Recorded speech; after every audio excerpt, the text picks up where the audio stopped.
So now I've got the FX30, we obviously need to have lenses and stuff to use for it. I bought a 20mm, I don't even know what this is, 20mm Viltrox lens just to kind of like have something that attaches straight to the camera itself.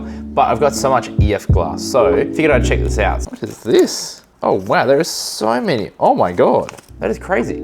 I literally thought it was just clear and ND. But there's literally so many different filters you can get. Looks basically exactly the same as the Canon one. So we got a variable ND that we can slip in, slip out. So it's an ND3 to ND500, which is very similar to the Canon one. And apparently you can actually use the Canon drop-in filters as well to work with this, which is super duper cool. And we also have a clear filter as well. So because you are adapting glass and you're gonna put glass in the middle, you have to have a clear filter, otherwise the focus just doesn't work. So if you try to use it without any filter, without any glass in it, for some reason the focus is slightly off, like it slightly back focuses, I believe. So you need to have this, so obviously it works. And it looks like these little cases that the filters come in can actually stack as well. So if you have a bunch of these, you can stack them together and put them in your bag. That would be super duper cool. So let's chuck this on with an EF lens and we'll see what the autofocus is like. So this is with the adapter. Oh, I can see what they mean about the focus. It does struggle a little bit, doesn't it? Oh, goodness. This silly tripod that should not. You are so lucky.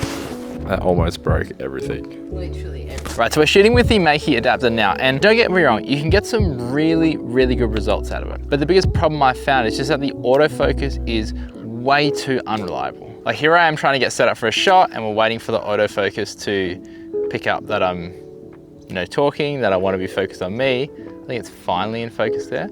But like it just takes way too long. And then if I was to go out of focus or would change focus and then I would come back, like it just takes way too long to get there. And then sometimes it just never gets there at all.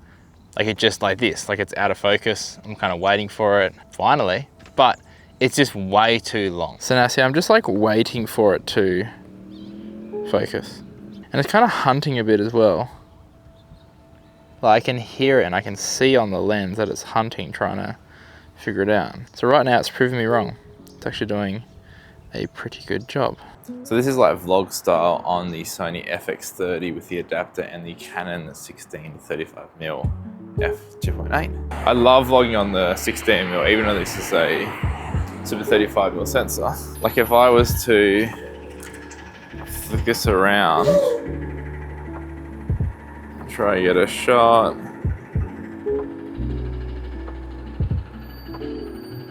I can just hear the focus, like hunting. Is it hunting?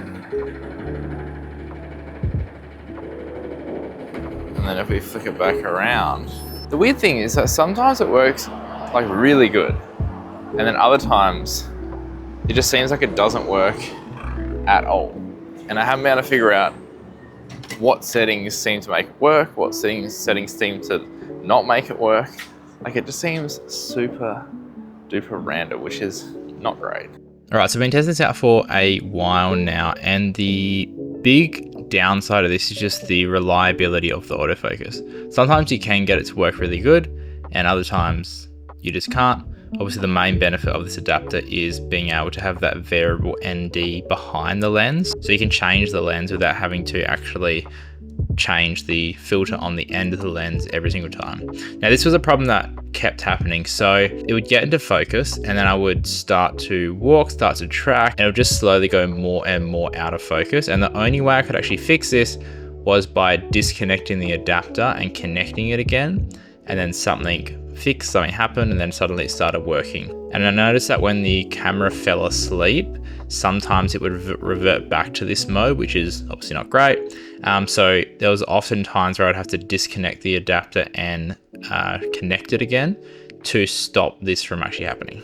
Now in terms of a color shift, I haven't really noticed much of a difference going from minimum to maximum or using the clear filter. The only thing you'll notice is that you do get a bit of polarization. That's how variable NDs actually work. So now look, for me this isn't actually the end of the world, because the main reason that I end up getting the adapter was because I've got so much EF glass and I've got so much amazing EF cinema glass from Meike, because their cinema lenses are just absolutely amazing.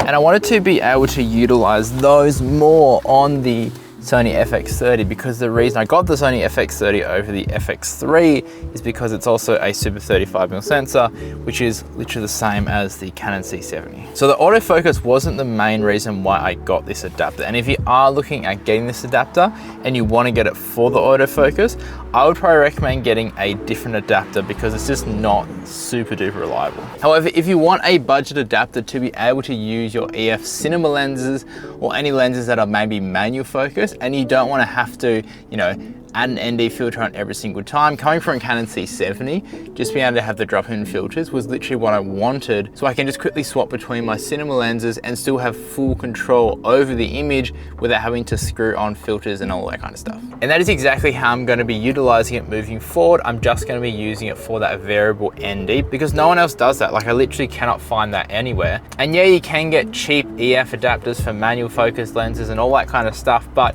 having that variable ND in there is just an absolute game changer. So guys, I hope you enjoyed my first impressions of the Meike EF2E adapter. If you do want to check it out and grab one for yourself, I'll leave a link down below to the Amazon link so you can grab that for yourself. But otherwise, happy creating, and I'll see you guys in the next one.